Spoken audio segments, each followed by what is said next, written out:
Guys, I'm never going to be able to watch Cars without seeing this. Ladies and gentlemen, welcome back to John Dudley Speaks. I'm your host, a bag of flaming hot Cheetos. Overnight internet success turned indie darling Clairo has skyrocketed in acclaim and exposure over the last 7 years. A promising debut EP in 2018 with sleeper hits like Pretty Girl and Flaming Hot Cheetos led to tour dates, opener spots for Dua Lipa, and also festival bookings in 2019, eventually culminating into the release of her debut record, Immunity. With production credits from former Vampire Weekend member Rostam, Clairo really found her voice here, with tracks like Bags, Sophia, and Softly all quickly becoming fan favorites. The mix of musical ideas pairing incredibly well with her soft vocals, shifting the aesthetics for her sophomore effort Sling in 2021. Clairo employed the talents of super producer Jack Antonoff for a more restrained instrumental palette, highlighting the rawness of her voice, aligning herself more with her contemporaries like Lorde and Phoebe Bridgers. Now, after the longest gap between records for her so far, Charm is here with production credits from Leon Michels from the El Michels Affair, and stylistically it's a bold swing that pushes her into a new realm of jazz and folk, a mode that fits her really well.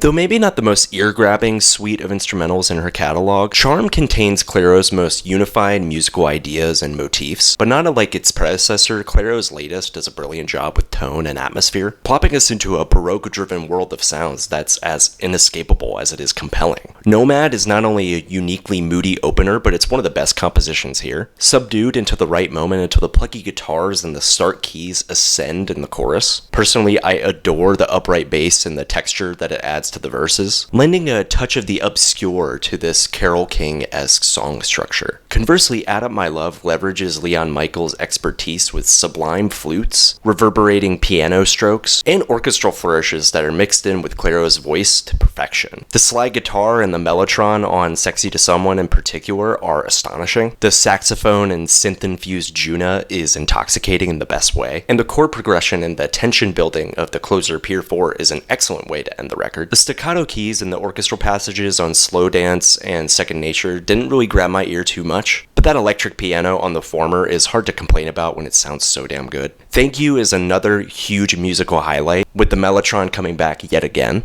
and it's just such a peaceful blend of Bee Gees era pop stylings and a quiet steaminess a la Norah Jones that's just so glamorous despite its indie roots.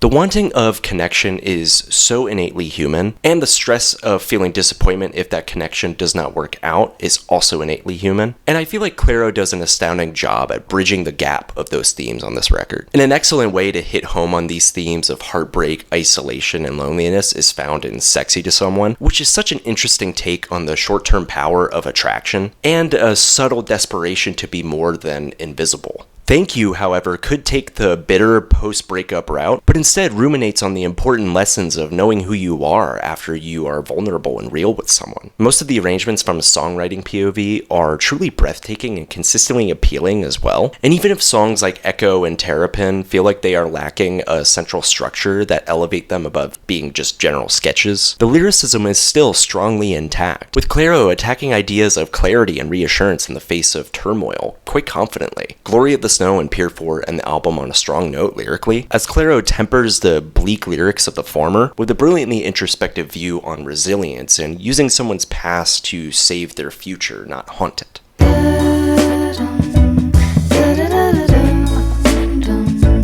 Apparently everything on this record was recorded to tape, and it sounds like it, because the instrumentation is raw, lived in, and musically focused from start to finish. Clairo's talents on the piano, the flute, and the guitar are not to be missed, adding little pockets of personality to the instrumentals laid down by Leon Michels and Nick Movshan. Speaking of Leon Michels, the fusion of percussion and synths with familiar tenets of jazz and soul is astonishing, and Marco Benevento's piano embellishments on Terrapin and Juna are surprisingly extravagant. As for Clairo's vocals herself, they adopt a Phoebe Bridgers, Billie Eilish quality, but it's never derivative or focused on emulating a formula. Instead, there's a tangible amount of vulnerability that informs the tone of the record from the onset. My only hang up with Clairo's vocals on this album is that there can be a lack of dynamics across the track listing, and the overall repetition of execution can sometimes pull us in and out of being connected to the record. Echo is a moment on the album where the vibe doesn't entirely work, and Second Nature for me has too much of a sleepy energy for it to fully hit, but when she has such a rawness at the foundation of performance, it's hard to be mad at anything here.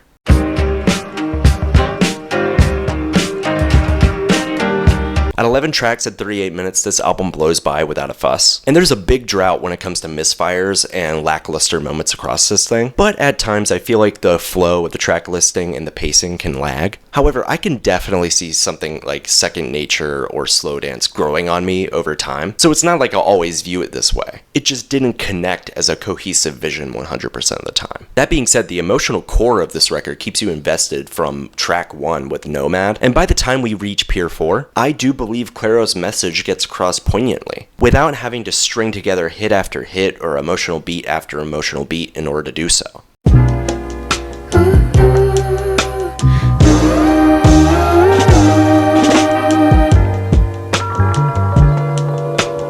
Yeah, so I loved this album. I think it's such a natural progression for Clairo as an artist, and just takes what she's done successfully in her first 2 and mines even more depth musically and lyrically. And Clairo paired up with Leon Michels, I mean, you can't go wrong. But hey, that's just my perspective. If you're a Clairo fan, you're gonna love this album just as much as I did. And if you want a jazz-laden tour through the heart sponsored by Clairo, you'll have yourself a good time with this one. Alright, that's all I got. Bye!